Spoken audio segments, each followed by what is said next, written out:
I need you to stop whatever you're doing and look at this.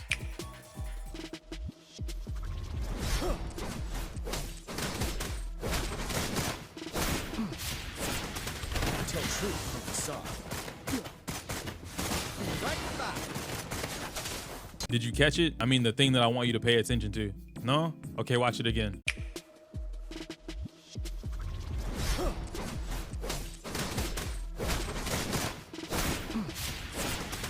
Tell truth from the side. Right back. Tempest.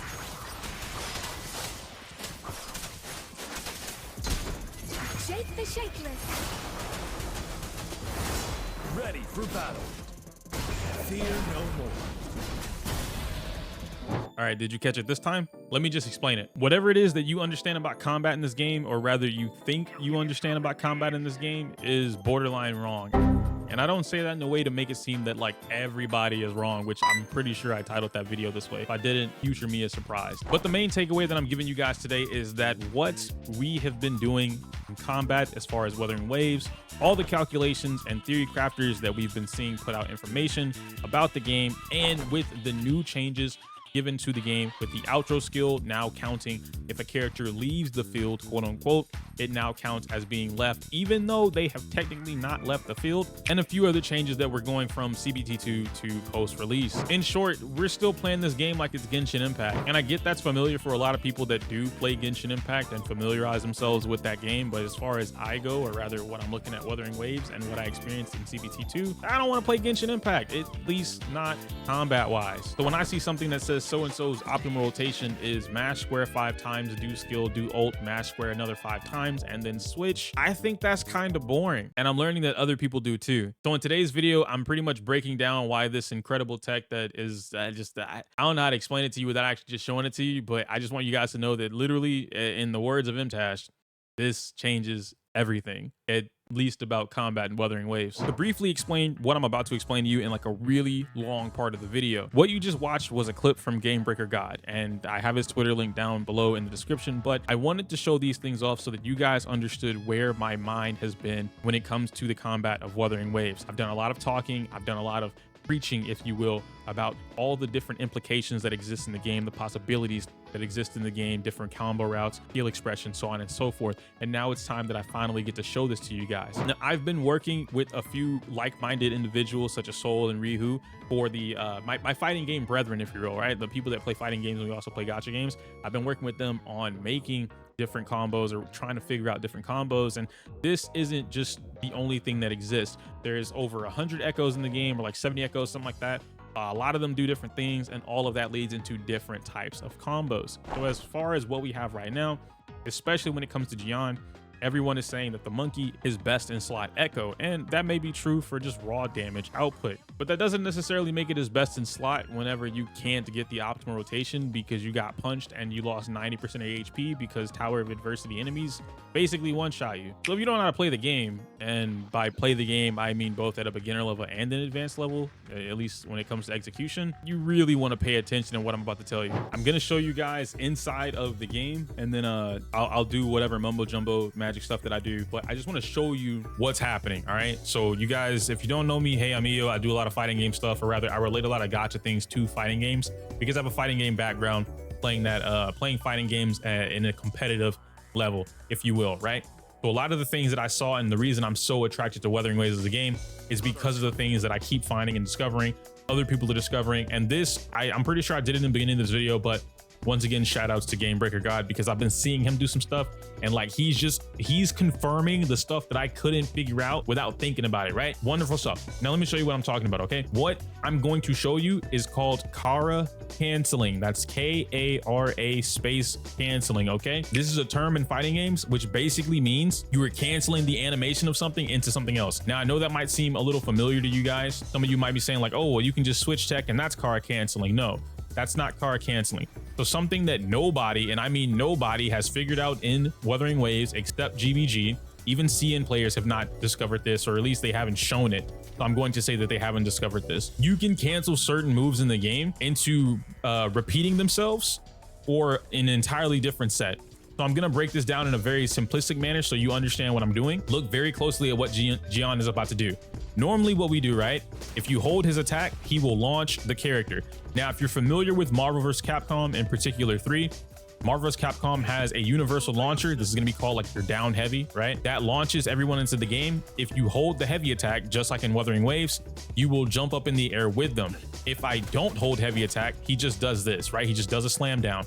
Now I'm going to show you what caught my eye with GBG, his combo clip that I showed you in the beginning of this video. Now I'm going to show you what's actually happening.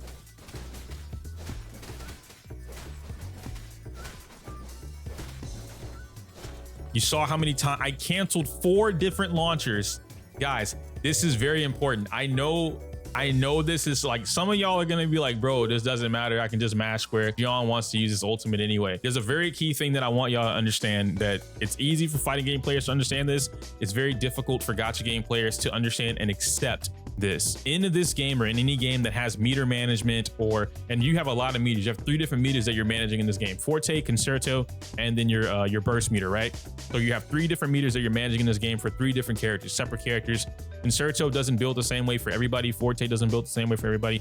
So you have to find a way to manage all of this stuff.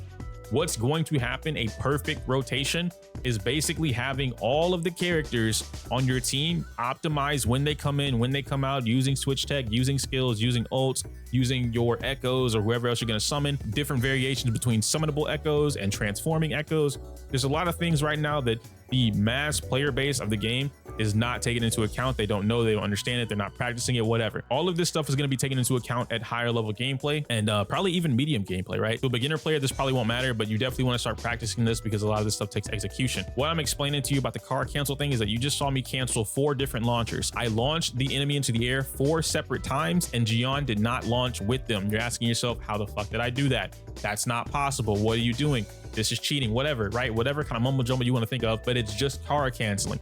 What I'm doing is basically, imagine Gian is doing multiple stabs, right? He's doing multiple stabs, and I'm now, instead of letting go, right, I'm still holding it so he launches. I still want the launcher. I still want the attack animation, okay? But I'm canceling it with a different input so that the actual jump from Gian does not happen. Now, how am I doing this?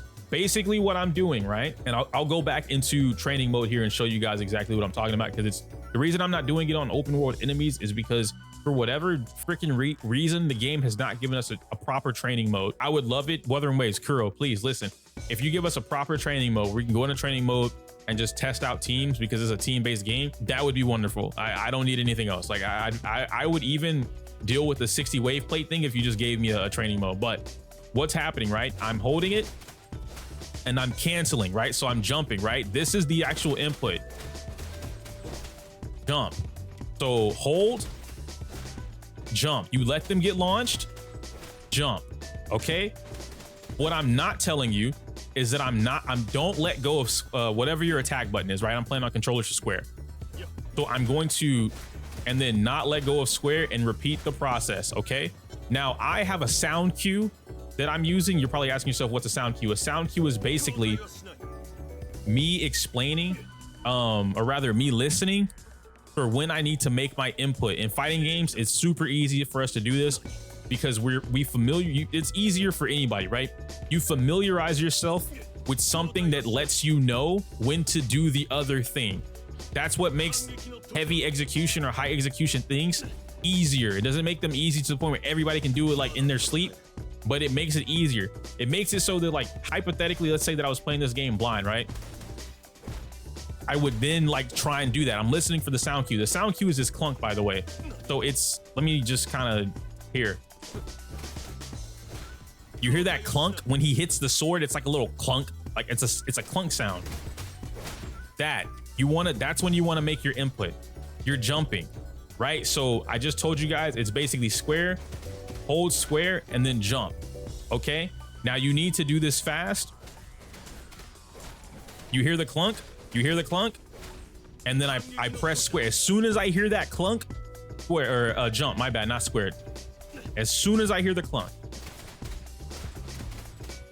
boom, Now, let me take this a step further. Now that I've taught you that, right? I've taught you like the basics, and if you guys can't do this immediately, it's okay. Welcome to fighting games, buddy. If you can't do something immediately, that's perfectly fine. There's no need to bitch or cry or moan about anything like that. It just takes practice. If you don't want to practice it, cool. If you think this is super sweaty, welcome to fighting games, buddy. That's what happens when you practice something and you really want to get good at it. You sweat, okay? It is what it is. It's not an insult for someone to call this sweaty or call somebody sweaty or anything like that. That's like calling an NBA player sweaty because they spend their day out all day, you know, shooting hoops to get the perfect 3-pointer, right? Now that you know this is called Kara canceling.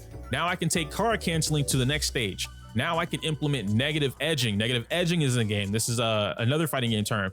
Negative edging basically means when I am holding an input. So I'm gonna hold my attack button and I'm not gonna let it go. What this does in fighting games is typically speaking for a negative edge, let me try and explain this the way that I think about it, because I don't play negative edge characters in fighting games, but negative edging basically is where you hold an input, you do something else, and then you do another input, another special input, and that's going to lead you into a new special animation. And what this does is it allows you to basically release the punch button, right, that you were holding onto the whole time, so that you can get the input immediately. Frame one, you're gonna get whatever input you were looking for so that you get the maximum damage. And that's very important, maximum damage.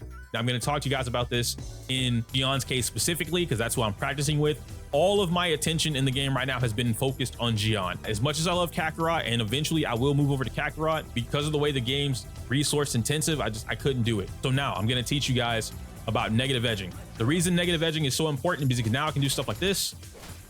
And you see that I have Mortefi out, and I need y'all to pay attention. Look, I still had, right? Because normally you cannot do this. If I launch them normally, right? And I go into Mortefi, Gion is in the air. Watch what is happening. Pay close attention. I'm launching them. I fucked up because my hand was trying to tell you guys to pay attention, but look. Gion is still, he performs the full thrust into launch. You cannot, in this game, we've already established this. We've already established, just especially with Kakarot, that's why I really want to test it with Kakarot next. We've already established when a character does their input and then you switch out, especially when you don't have intro outro skills, they're gone. If they weren't already doing an animation that has like active frames, so like a lot of active frames, they disappear. So normally what happens, right? You can always cancel.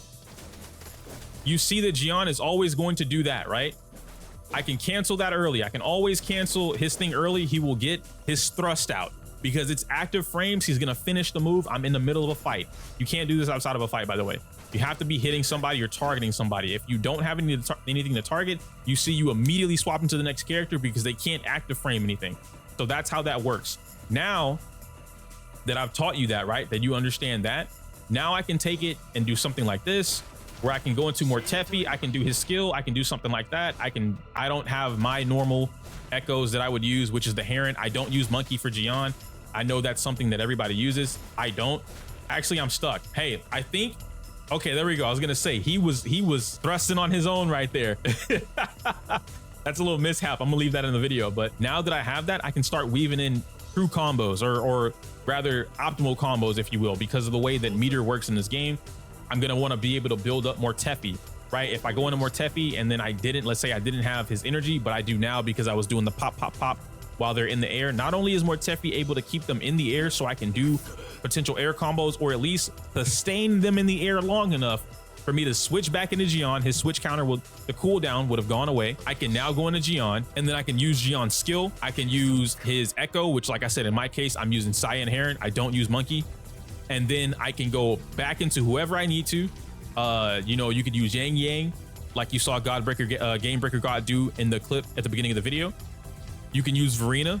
I'm still testing stuff out with Verena, just because Verena doesn't really have any kind of combo stuff like that, but she does have the dive, the plunge. And what that helps you do is bring the enemy down. They're back on the ground now instead of being in the air. Now Verena can build up her meter so that she can get her concerto. You switch out into Mortefi. Mortefi is going to be able to give you the the boost. So you will have Verena's boost, her outro skill boost, her ultimate boost. You're going to get Mortefi's outro skill. You're going to get the impertinent Heron boost. You're also getting his ultimate boost. Then you're going to go into Gion, and now you can play Meathead Gion. The reason I say that, guys, is because I am a big fan of when a game has all this crazy shit in the game, it's for a reason. Sometimes it's accidental, but it should be for a reason. I don't like this. Everyone and their mama is playing Gion like this. You are mashing square for the next 8 seconds, right? You maybe weave in a dash here or there, his skill dash, and now you're done. And you swap right back out. You go right back into Farina. You do whatever with Farina. You go into Mortify. You would do whatever with Mortify, and then you go right back into Gion. These are optimal things to do whenever the enemy is stunned, whenever the enemy is not fighting back, whenever you don't have to dodge, you don't have to cancel, you don't have to jump or parry, anything like that, right? Of course, these are the optimal rotations to be able to do something and get the most damage.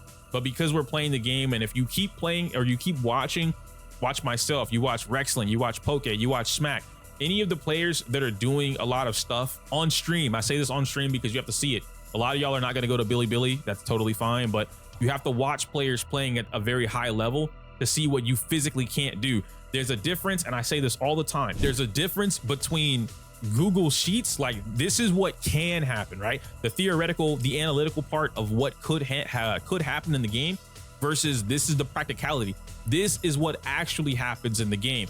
So while you have an optimal combo for the most damage in the game, which would lead you to, 1, 2, 3, 4, do your ultimate 1, 2, 3, 4, repeat the process, rinse, wash, and repeat. In game, you have very few opportunities to be able to do that. Now we do have some new, y'all are calling it tech. I'm just going to call it like combos, right? Or whatever it is, but let's call it tech for the sake of this. You guys now have the double crownless or double dreamless tech that's going around. You take 2 of the Havoc characters, you give them Dreamless for their echoes, you do the switch tech, and then you use Dreamless, and then Dreamless does all the damage for you, right? That's how that works. And so yeah, something like that could work too, which allows you to kind of abuse the damage that Dreamless, that echo has is really busted. So it allows you to abuse that, and you can get away with that. But for other players, for other situations, or for other game modes or higher end things, you're gonna have to know how to play the game. You have to know when to dodge, you have to know when to parry. Those 2 mechanics alone stop you from doing any optimal rotation that you could have thought of. What this allows you to do, the possibilities of negative edging, Kara canceling, switch tech, all these different fighting game terms that I keep mentioning every single time I talk about the game, all of this stuff in the game, what it allows you to do is avoid needing to parry, needing to dodge, needing to waste time. I spoke with Zajeff very briefly the other day on Twitter. A lot of you seem to believe that Kakarot is nerfed because he's not able to swap out, keep the intro skills. The way the outro skills were changed because of, sub DPS characters, it now says, and let me show it to you actually. So now on outro skills, what it says, and it didn't say this before, it says the next character or whatever, right, gains 38% heavy attack damage for 14 seconds or until they are switched off the field. The way this used to work was that if I swapped characters and the previous character was still physically on the field, they had not disappeared yet, they would keep the buff, and then you would be able to switch tech into the character, right? Switch tech 1, 2, and then go back in the character. So 1, 2, 1, that's the input that you would do. And then they would still have the buff plus whatever buff came from the second character, which in most cases would have been your full buffer, your team buffer, like Arena, something like that, right? Now it no longer works that way. Now the game reads the switch as an entire switch. Even if they're still on the field, they lose the sub DPS buff. What this now does is it changes, or at least it should, what this should do is change the way that players think about rotations.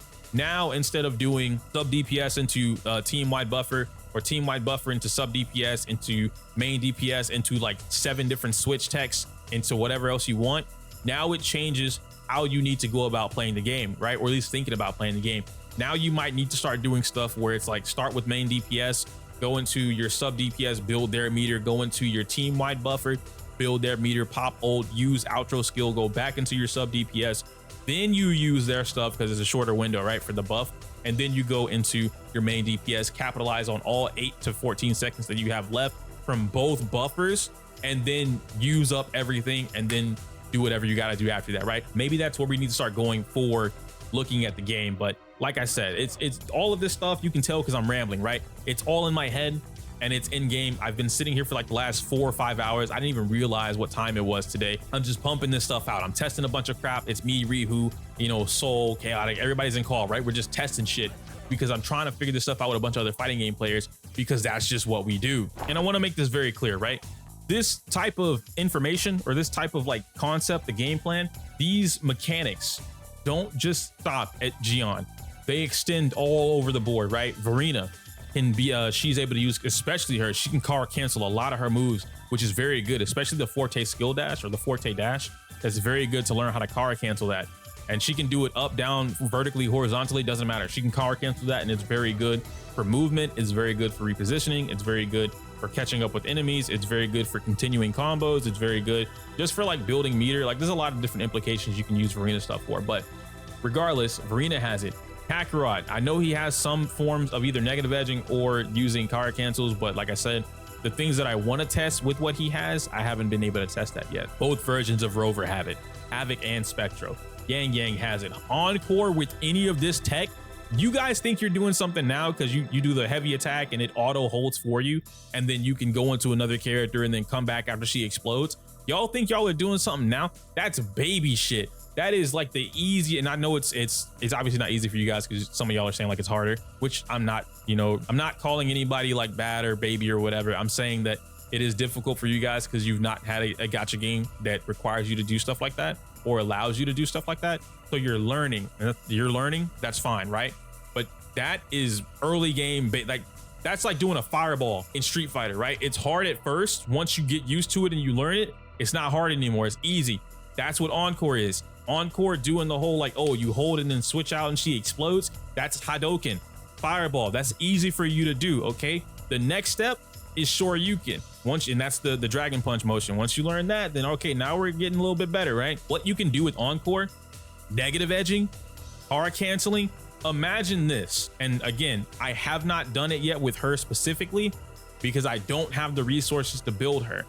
But because I know the way that negative edging works, if it works the way that Gion works, it'll work the same way that Encore works. You know how I just taught you how to launch them and then you held the button and he was still able to complete the entire combo without you controlling the character? Imagine doing that with Encore, but with her skill or her own hold attack. So now as long as you hold it, he can continue to do this. You know who I need? I'm gonna get Rihu to test that. As soon as I'm done with this video, I'm gonna get Rihu to test it. What if Jianshin can Kara cancel or negative edge her shield? That would immediately put that character in tier like 0.5 or something like that. If she's able to do something like that, because we all complain about the shield, if you could just leave her out on the field and Kara cancel the hold, you're done. You're done. If she negative edges that shield, I know I'm mixing up terms, but if she negative edges the shield, you're done. It's a wrap, because now if she can stay on the field, she can build everything. Oh my God, bro, I'm done. I'm out of here. I gotta get out. If I don't leave, I'm gonna talk forever. Guys, thank you for watching this video. I know it could have been very confusing. I'm not even trying to edit this like that. I wanted to get this out here so you guys understood why I'm not making videos. I want to make guides. I want to talk about the characters. I want to talk about combat, but everyone and their mama putting stuff out right now is doing stuff the Genshin way. And no shade to that, right? Because these are my guys, right? We talk about theories and crafting shit and, numbers, whatever. But this game has so much more to offer than just mash square 5 times, pop ultimate, mash square 5 times. There's so much more that you can do in this game. And it's being just every day I've discovered and seen people discover something new. I can't release a guide in good faith until I figure out combos, rotations, echoes, who lets you do what, hard canceling techniques, negative edging techniques, anything of the sort, right? There's a lot of terms that we can use in the game. Switch tech. I need to figure all this stuff out before I even think about releasing the guide. And I am going to try and make it so that it's like, okay, obviously here's a beginner version of that, and then here's the intermediate / advanced version. I'm not going to stuff all this crap on you at once, but you do need to understand some of this stuff from the beginning of the game, right? Or at least from the beginning of the guide. That's all I want to make out. Anyway, bye. Like the video, comment, subscribe, help me discover new stuff if you guys are fighting game players. I know a lot of y'all are. Y'all been talking about it in the comments all the time. If you guys are, execution heavy, if y'all want to help me discover shit, my Discord is open. Come in the Discord and just start dropping tech, bro. Start dropping little clips, videos, all that kind of stuff of you discovering things, if you trying stuff out. I can't test every character, but I know that a lot of you guys have characters that are built up. You have characters that are built up that I don't have up. Please help your boy, help the rest of the community. I'm sure we would all love to see it. I can't say my usual outro because it's inappropriate for YouTube. Smell you later.